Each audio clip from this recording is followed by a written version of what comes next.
Have you ever thought about the concept of having training wheels in your riding? Like actual things that help keep you kind of on the straight and narrow, especially when you're only getting started. I think that as riders, we often don't see certain things as being training wheels, and we have to almost it has to be pointed out to us so that we can, from using them to get going, we can then later take the training wheels off and start kind of taking more responsibility for what we're doing ourselves. Hey there, and I hope that you are well. It's Lorna here, and welcome to Sunday Strides. This is just a really quick chat on a Sunday morning to help get you motivated for moving into the new week with your horse. And the reason I'm talking all about training wheels today is because of what we've been talking about during the week. We're talking about lunging and using the lunge line correctly, using it to kind of build contact rather than a steering wheel, yeah?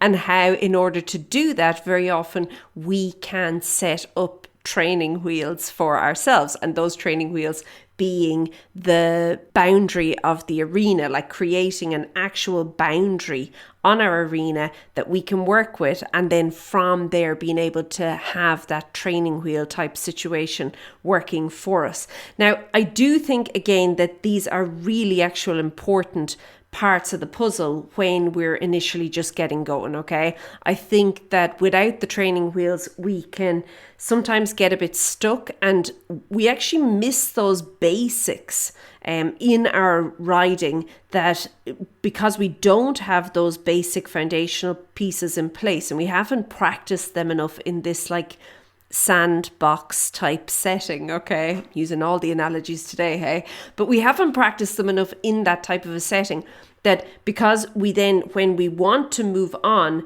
the foundation, it's not there, so we can't move on. But there's also another side to this. Sometimes we don't realize that it's the training wheels that are now holding us back. It's that whole thing of what got you here isn't going to get you there, okay? And we have to be able to look at that. If you think of an arena, okay, and I'm saying the word arena, but I just mean an enclosed space to ride in.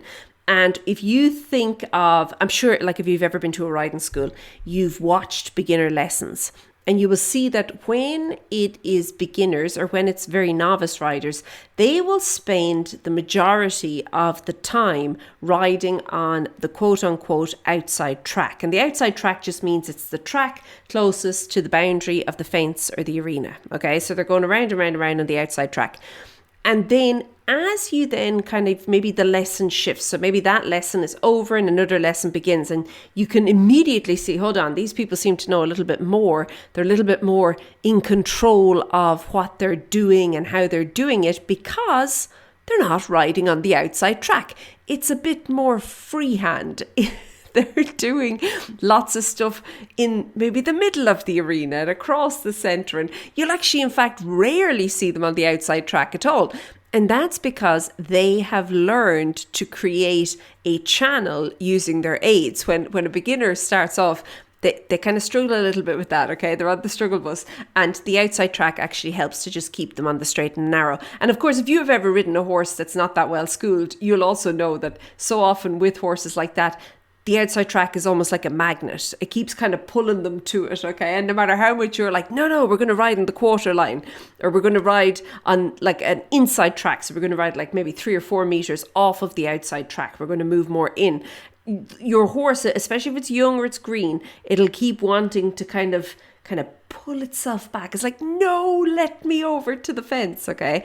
But of course, part of the development and the training is to actually help that horse to understand that they can keep themselves on the straight and narrow and on their own track. They don't need the outside track anymore. Anyway, I'm saying all this because this week in your riding, I would love for you to kind of have a very honest look at what you're doing and to see if there are any training wheels, okay, any sandbox moments that you've been using and that have got you to this point, but that they actually may be what's holding you now. That's what's keeping you on the plateau and stopping you from going forward. So just have a look at all the tools you're using. So any artificial aids at all, okay? Are they really necessary, or could you begin to move away from some of them?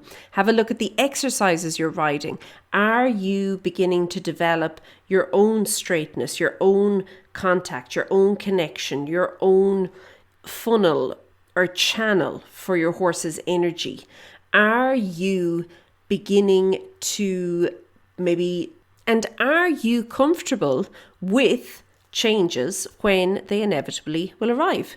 And what could you potentially begin to let go of? And even if it means prying your fingers one by one away from it, okay? But what could you potentially begin to let go of that would actually help you and your horse get to the next level? I think it's a really important question. It's important to be aware of it, first of all, and then from there to ask yourself the question and begin to remove any of the things, the training wheels, the sandbox moments that have got you to this point, but are now holding you at the point as well.